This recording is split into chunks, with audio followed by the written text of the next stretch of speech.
At its peak, Nokia controlled about 40% of the global phone market, roughly 4 out of every 10 phones in the world. Let that land. Now, walk into any carrier store in the mid-2000s and the wall of phones had a pattern. Nokia was everywhere, row after row, the default choice. You didn't even feel like you were choosing. So, how does a brand that embedded end up feeling like a rumor? And here's the part that should make you slightly uneasy. What's something in your life you're treating like a permanent advantage simply because it hasn't been forced to compete on new rules yet? Keep it simple. One skill you haven't seriously sharpened in years, one plan you keep delaying because it still kind of works. If the Nokia story is just Apple happened, it stays comforting. A genius outsider shows up, you lose, the end. But Nokia's collapse is more unsettling than that. Because dominance like this doesn't fade into nothing unless something deeper shifts underneath it. And when it shifts, it doesn't announce itself. It feels reasonable at the time. That shift is the mystery we're chasing. Nokia got incredibly good at winning the old game, right as the old game stopped being the one that mattered. That's how real collapses happen. Not with one dramatic day you can point to, but with a slow change in what great means. So gradual that staying the course keeps feeling like discipline instead of danger. You're still busy, still shipping, still selling. So, the hard rebuild can always wait until the next cycle, the next model, the next strategy deck. Meanwhile, the customer's expectations are being trained somewhere else. And Nokia didn't just vanish overnight. Nokia didn't just disappear. It became background noise.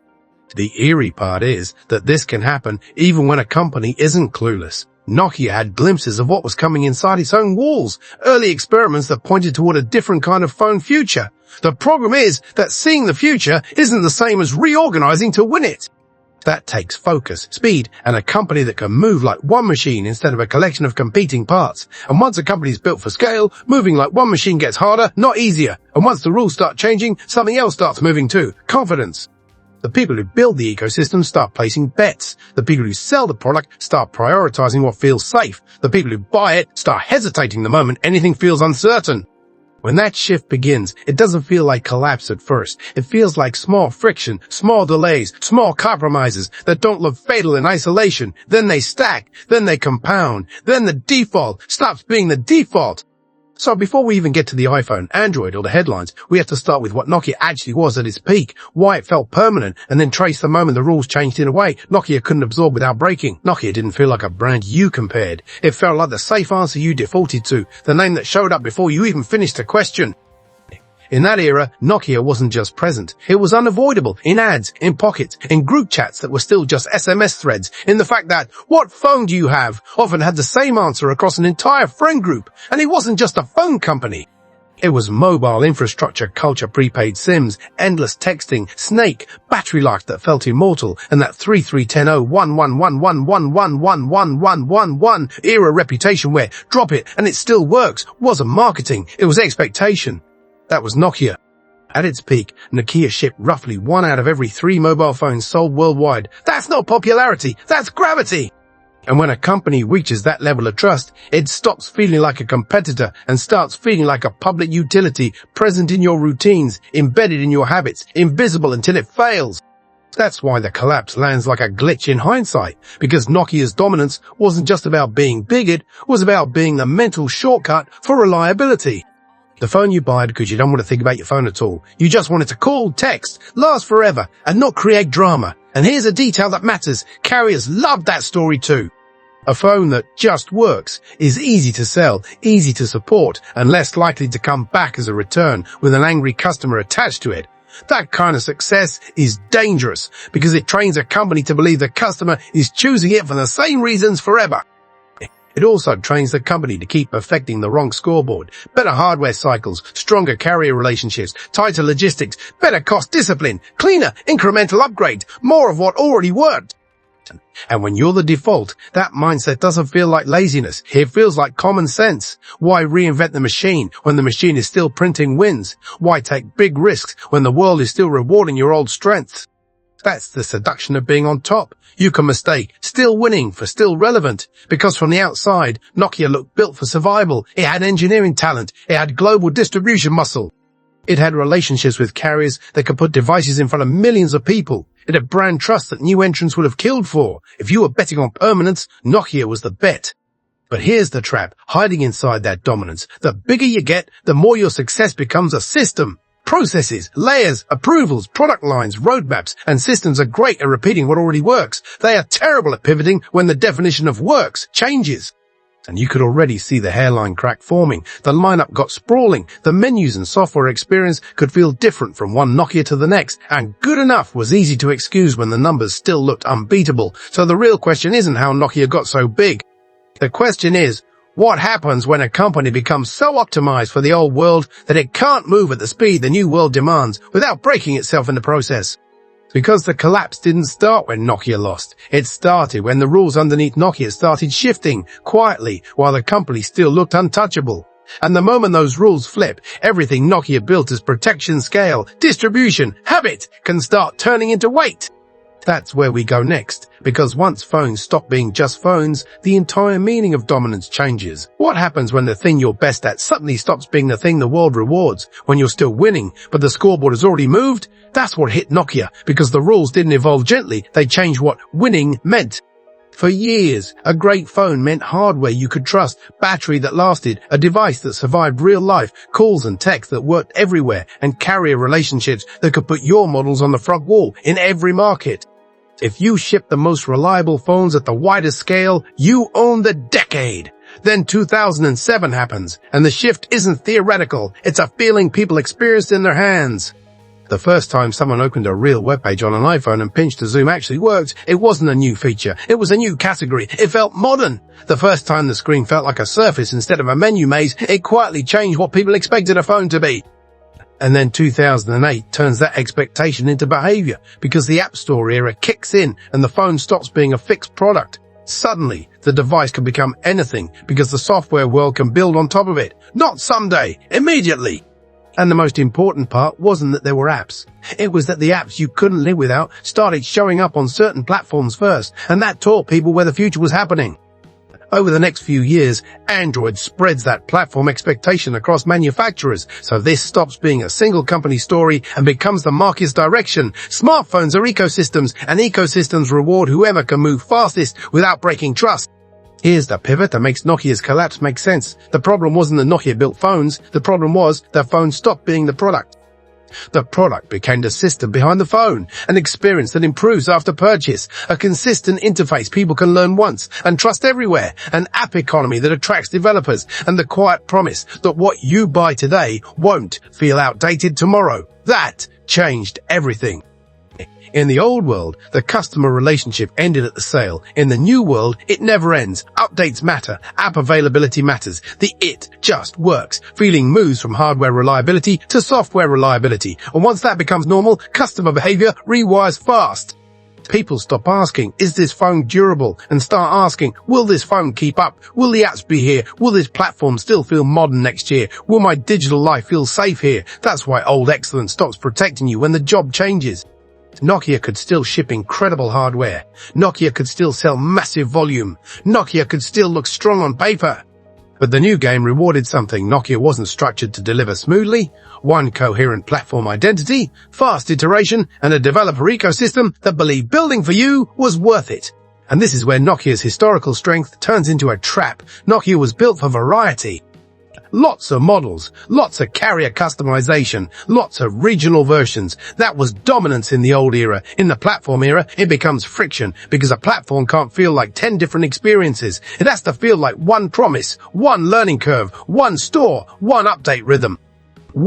This will work, certainty. And with Nokia, fragmentation wasn't just inside the org chart. It showed up in the product. Menus that felt different from model to model. Features that worked here but not there. Software that didn't behave consistently across the lineup. So the real tension in the Nokia story isn't whether they could build a touchscreen phone. The tension is whether they could become the kind of company that wins a platform era, where speed matters more than perfection, where software consistency matters more than hardware variety. And where the most valuable asset isn't a factory but a flywheel of trust that renews itself with every update. And that brings us to the question that explains everything that follows. When the rules flipped, what inside Nokia made moving with them so hard?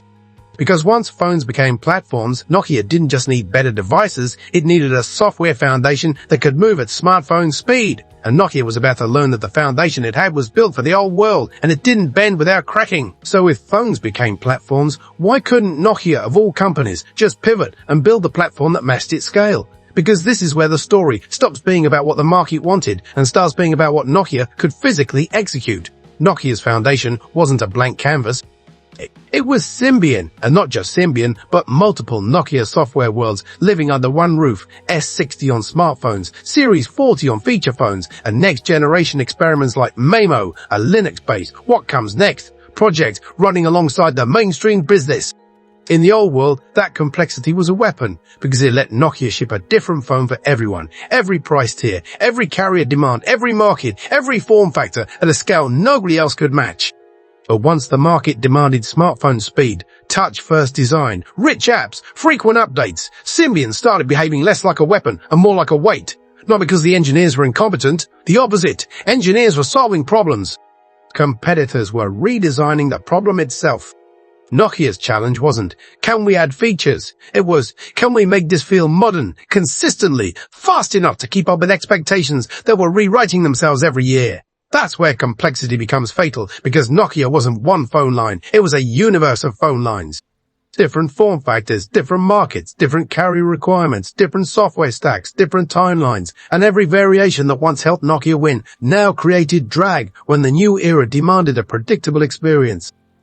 And you could feel that drag as a customer. Pick up one Nokia, and the menus made sense one way.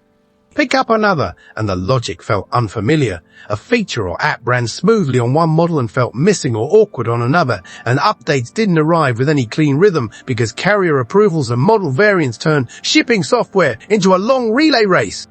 In a platform era, almost the same is poison, because developers don't build for almost the same. They build for the place where their software behaves the same way every time, and that's the point where the app gap starts forming, even if nobody calls it that yet. Now zoom out to what that meant inside the company. When you're shipping at Nokia's scale, every decision becomes negotiated, not in a dramatic soap opera way, but in a structural way. Product groups defend timelines, regions demand localized variants. Carriers demand their own firmware and preloads. Roadmaps get bargained over like treaties because one small change can ripple across dozens of models. Apple could update one iPhone OS. Nokia had to coordinate a moving fleet. The machine gets very good at producing volume. It gets very slow at producing alignment, and once the market rewards alignment, one platform promise customers can trust and developers can commit to, that internal structure becomes a trap, because making a modern smartphone platform isn't just building a better phone, it's getting thousands of people to build toward the same experience on the same schedule with the same definition of done, and then shipping it before expectations move again. That's why seeing the future wasn't enough for Nokia. Even if leadership knew where things were going, the company had to drag its own complexity into the new era without snapping it. And the moment you're forced to do that, you face a brutal choice. Keep evolving the legacy foundation, even if it's slower and messier than the market now tolerates, or attempt a reset that risks everything you still have. This is where the story gets uncomfortable, because the longer you wait, the fewer good options remain. And Nokia waited just long enough for the window to narrow, long enough that every path forward started carrying a different kind of disaster. So the next question is, the one that decides the whole second half of this documentary. When Nokia realized Symbian and fragmentation were becoming liabilities, what did it bet on as the future? What was the new foundation it tried to build, and why did time keep slipping away? So when Nokia could feel the ground shifting under Symbian, what was the new foundation that was supposed to save it? This is where the story gets painful, because Nokia didn't just sit still and do nothing. It tried to build the future in parallel, and that sounds smart until you remember what kind of war this had become. Symbian was still paying the bills, still shipping huge volume, still feeding carrier relationships around the world. At the same time, Nokia was trying to grow a next-generation path that could actually compete in the platform era, first Memo, then Migo, after partnering with Intel, a Linux-based attempt at a modern smartphone OS. On paper, that's exactly the kind of move people praise. Build the future while the present still works. But in a platform race, parallel bets don't look like agility, they look like ambiguity. And ambiguity is deadly, because developers don't build for maybe, and customers don't buy into half promises when the alternative already feels complete. Nokia could demo, Nokia could prototype, Nokia could show flashes of a modern experience. But the gap between we can show it and we can ship it at scale is where empires die. For too long, Nokia's next-gen story lived too close to almost, not as a mainstream lineup customers could recognize and commit to, but as proof that the company had ideas. And the ecosystem could feel what that meant. If you're a developer, what are you targeting next quarter? Symbian as the present or the next OS? Nokia keeps promising?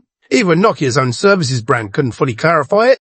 Nokia understood, at least in concept, that services and software were becoming the product. That's what OVI was supposed to represent. Apps, maps, media, a Nokia ecosystem. But an ecosystem isn't a logo, it's a guarantee. And OVI couldn't become that guarantee when the platform story underneath it still felt split, when the future path didn't have a clean, repeatable device roadmap behind it, and when the developer bet didn't feel like the safest place to put time, because the market was training habits in real time. Every month, that iPhone and Android ecosystems grew, the cost of choosing later got higher, and the center of attention moved further away from who ships the most phones and closer to who owns the platform people live on, inside Nokia. That future effort was fighting uphill, not because the idea was bad, but because the company was still optimized for the old job, shipping many devices in many markets through many carrier constraints on many timelines. Teams were still rewarded for volume. Roadmaps were still negotiated across regions and carriers. Shipping the present was measurable. Building the future was uncertain, so delay wasn't just a scheduling problem, it was an incentive problem. And the result is that Nokia's next-gen path kept accumulating the most expensive thing in tech: time debt. The longer you take to choose one future, the more the world chooses it for you. That's why the internal debate, however reasonable it sounded, was quietly getting lethal. We can't abandon what's working. We can't bet the whole company on something unproven. We can't move that fast at this scale. All rational, all defensible. Until the competitors are moving fast enough that rational becomes fatal, because platform wars are not won by building many futures. They are won by choosing one future early. And Nokia's tragedy is that it had pieces of the right future, but it didn't have the ruthless focus or the organizational freedom to make that future the only story before the window narrowed. By the time Nokia's next-gen path started to look real, the ecosystem gravity was already leaning elsewhere, and the company was staring at the one resource you can't refinance: time. Which sets up the turning point that follows, because when time becomes the enemy, leaders start reaching for the option that feels cleanest, fastest, and most decisive on paper, a reset that can be explained in one sentence, and that's exactly what Nokia was about to do. By 2010, Nokia's problem wasn't that it lacked ideas, it was that it was running out of time to choose one future and make the world believe it. And when time becomes the enemy, companies stop reaching for the best option and start reaching for the option that feels cleanest, fastest, and most decisive on paper. That's how you end up at the moment you can circle in the Nokia timeline: the leadership reset, the urgency narrative, the famous burning platform framing, and the bet that followed, because the psychology here matters as much as the strategy. When an organization realizes it's behind, it doesn't just fear losing market share, it fears admitting internally that the old identity is no longer enough. And that's where this story turns. Employees don't fear change, they fear changing too late. The burning platform message was an internal alarm that became public, less a speech and more a jolt, meant to force urgency into a company built for scale. And then comes the decision that made the pivot real. In early 2011, Nokia announces a partnership to adopt Microsoft's Windows Phone as its smartphone platform. From the outside, it can sound like a desperate hail Mary, but the logic was simple. Android was rising fast, and Join Android risked turning Nokia into just another hardware maker, fighting everyone on price. Staying on the legacy path looked slow and messy. So Windows Phone offered something that sounded like salvation, differentiation, a single platform story, a powerful partner, and a way to reset the narrative in one sentence. Nokia will be the flagship of a third ecosystem. That sentence matters, because in platform wars, clarity is currency. A clean commitment can rally developers, carriers, employees, investors. It can create the feeling of a new beginning. But here's the brutal catch. Platforms aren't won by announcements. They're won by what already exists and what people can bet their time on with confidence. And by 2011, iOS and Android weren't emerging. They were the center of the market's attention. Developers were building where the momentum was. Consumers were learning new habits. Carriers, even if they wanted a third ecosystem to reduce Apple and Google's power, still couldn't sell a promise without app demand behind it, which means Nokia's clean reset carried a hidden cost. It created a gap. A period where you're no longer fully committed to what you have, but you're not yet strong enough in what you've chosen. And gaps are where confidence collapses. You can picture the moment it turns. A developer reads the announcement and quietly stops investing in a Symbian build. A carrier rep hesitates before recommending the old Nokia because they don't want the customer coming back angry in 6 months. A shopper hears new platform and decides to wait or just buys the thing that already feels finished. Because the moment Nokia signals we're moving on, the market starts asking a cold question. What should I buy today? If I buy a Symbian phone now, is it already a dead end? If I'm a developer, do I keep building for Nokia's current base, or do I wait for the new platform and build for that instead? And that hesitation isn't theoretical. Successor announcements can freeze the present. Sales momentum can stall. Developer effort can pause. Carrier recommendations can soften. This is why the 2011 pivot is so consequential. It wasn't just a technology choice, it was a timeline choice. It was Nokia trading a complicated present for a simplified story, hoping the story could buy enough momentum to rebuild reality underneath it. And the risk is that when reality doesn't catch up fast, the story backfires. The old ecosystem begins to decay faster because everyone senses it's being sunset, while the new ecosystem isn't yet strong enough to replace it. That's the fork where a turnaround becomes a slide. So the question that matters now isn't, was Windows Phone good or bad? The question is, what happens when you change platforms mid-war and the world doesn't pause for your transition? Because the next chapter is where this becomes visible. The gap, the app economy, the carrier incentives, the customer hesitation, how a company can still look enormous on paper while confidence drains out of it in real time. This is where the Nokia collapse stops feeling like strategy and starts feeling like physics, because once you create a gap in a platform war, the market doesn't patiently wait for you to catch up. It reallocates trust. In tech ecosystems, trust behaves like gravity. Once it pulls away, everything follows. And after the 2011 pivot, Nokia was stuck in the most dangerous position possible. The existing Nokia lineup was being treated like yesterday, while the new platform wasn't yet strong enough to feel like tomorrow. That's the gap! And gaps don't just hurt sales, they change behavior. Developers look at their calendar and make a ruthless decision. Where will my app reach people? Where will it make money? Where will it still matter next year? If the answer isn't Nokia, the app doesn't ship, or it ships last. Carriers make the same decision in a different language. What do we put on the front table? What do we train reps to recommend? What do we promote without creating returns and angry customers? And customers make it in the simplest language of all. What feels safe? What feels modern? What feels like it's still being built for? This is how a confidence spiral forms without a single dramatic collapse moment. You can see it in the app economy first, because that's where the future becomes visible. A phone can look amazing in your hand, but if the must-have apps in your life are missing, late or second rate, the experience feels like a dead end. Not everyone can name platform strategy, but everyone understands my stuff isn't here. That's the tragedy. A great phone on a weak platform still feels like a risky purchase. People pick up the device, love the hardware, then hit the first friction, no app they rely on, an ecosystem feature their friends assume is normal, an experience that feels like it's always one step behind, and suddenly the return feels rational.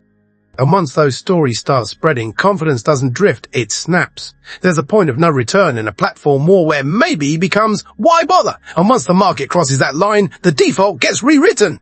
The old Symbian base doesn't just compete with iPhones and Android phones anymore. It competes with the question, why buy this now? So people hesitate, they wait, or they leave. And when they leave, they don't just leave a product, they leave a habit.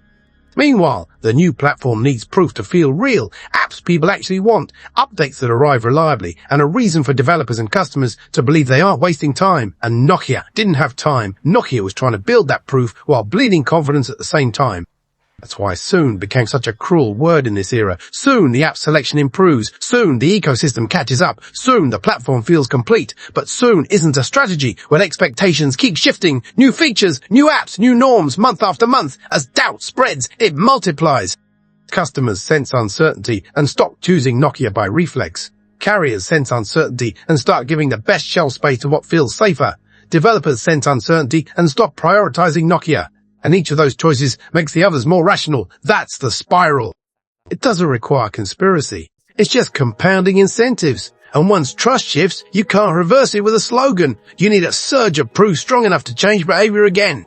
But proof in platform wars is expensive, and it has to arrive fast enough that the market feels momentum, not effort. Nokia's problem wasn't that it stopped making phones. It was that the market stopped trusting Nokia as a safe future. And once a brand loses that future-safe feeling in tech, it's not just losing buyers, it's losing the people who build the reasons to buy. By the time the gap becomes obvious, the platform war is already decided in the only place that matters, habit. Which brings us to the endgame moment, because once the default has shifted, there's a point where even giants stop talking about winning and start talking about exits. When a company that once defined an industry starts talking about exits, the story is already over. You're just watching the paperwork catch up to reality. For Nokia, that endgame arrives in a way that still feels surreal if you remember the peak. The phone business that once owned the market doesn't get fixed. It gets sold. In 2013, Nokia agrees to sell its devices and services unit to Microsoft, and by 2014, the deal is complete. That's the cleanest symbol you can ask for, that the platform war wasn't going to be won by a late push or a clever campaign. The king of mobile hardware is stepping out of the smartphone game it helped shape. And if you're thinking, so Nokia died, here's the twist. Nokia didn't die as a company. It survived in other forms, networks, patents, telecom infrastructure. But Nokia, the default phone, vanished, and that's the part people feel. Because a company can exist on paper and still be gone in the only place that matters, the customer's reflex. This is the ghost town, part of the Nokia story, except instead of empty mall anchors, it's empty shelf space and missing mind share. You could see it in retail long before the sale was finalized. Carrier promotions that used to feature Nokia shift to iPhone and Android. The front tables change. The reps stop leading with Nokia, and the Nokia devices that do appear start sliding to the back wall, the bargain table, the caller that signals, not the future. That's when the collapse becomes visible, not in stock charts, in the layout of the store. And this is where the Module 1 line comes back in full. Nokia didn't just disappear, it became background noise, because dominance isn't just what you ship, it's what people expect you to be. When that expectation breaks, a comeback becomes nearly impossible, not because you can't build a good phone, but because you can't rebuild the habit that makes people give you the first chance. That's the endgame of platform wars, not one dramatic defeat, but the ecosystem quietly moving on without you. It's the store layout telling the truth, developers building elsewhere, carriers selling elsewhere, customers buying elsewhere. And once those defaults lock in, even a strong product launch doesn't feel like a return. It feels like an exception. So Nokia's sale to Microsoft isn't the beginning of a turnaround story. It's the moment the market confirms what the confidence spiral already decided earlier. And it's also where the Nokia story becomes useful, because the forces that killed Nokia aren't unique to phones. They show up anytime the rules change and the old winner keeps optimizing yesterday while the future is being built somewhere else. Which brings us to the final layer. If you strip away the brand names and the nostalgia, what patterns actually move the outcome? And what does that tell you about how permanent things disappear? So if you strip the Nokia story down to what actually moved the outcome, you don't get one villain and you don't get one fatal mistake. You get patterns. Patterns you can measure. See them in the scenes we just walked through. First, the scoreboard changed. Nokia was built to win a hardware and distribution era. Battery carrier reach, massive volume. Shifted to platforms, software, apps, updates, and ecosystems that compound. The company didn't suddenly become dumb. The definition of great moved somewhere else. Second, speed started beating scale. It shows up in cadence. Platform ships improvements, how fast decisions get made, how long it takes to turn an idea into something customers can actually use. Nokia's size made it powerful, but it also made it slow, because every decision had to travel through layers, variants, carrier demands, and internal negotiations. In a platform era, delay isn't neutral. Delay is loss. Third, clarity became currency. This is about commitment, not vibes. It's what a developer can confidently target and what a customer can confidently buy. Nokia had too many futures in motion, and you could feel that uncertainty in the gap years, in the "should I buy this now?" question, in the way the successor announcement froze the present. Fourth, incentives decide outcomes. When teams are rewarded for shipping the present, volume, targets, legacy timelines, rebuilding the future becomes optional, fragile, and easy to postpone. That's how reasonable decisions stack up into irreversible decline, one delay at a time, one next cycle at a time. Fifth, confidence compounds. This is the flywheel we watched form: developer confidence, carrier confidence, customer confidence. And you can feel it in what arrives first, what gets the front table, what gets recommended, what gets shelf space. and what gets rooted to the back wall and the bargain corner. Once that confidence starts migrating, it doesn't drift, it snaps, and the spiral accelerates because each group makes the other group's choices more rational. And the final lesson is the one that's hardest to accept because it doesn't sound dramatic. Companies don't die when they fail to adapt. They die when they keep winning inside the old game. Nokia kept winning long enough to delay the rebuild. By the time the rebuild became urgent, urgency wasn't enough. The ecosystem had already chosen its defaults. So if this story stays with you, it shouldn't be because you miss a brand. It should be because you recognize the shape of the collapse. The most permanent things don't disappear with a roar. They disappear while they still look normal from the outside, while the doors are still open, while the product is still shipping, while the company is still busy. So here's the question worth sitting with, without turning it into a motivational poster. In your work, your skills, your plans, your money, what are you postponing because it still kind of works? What are you optimizing for that might stop mattering faster than you expect? What part of your future are you treating like it will be there later, simply because it's there now? Because Nokia didn't vanish in one moment. It emptied out, quietly.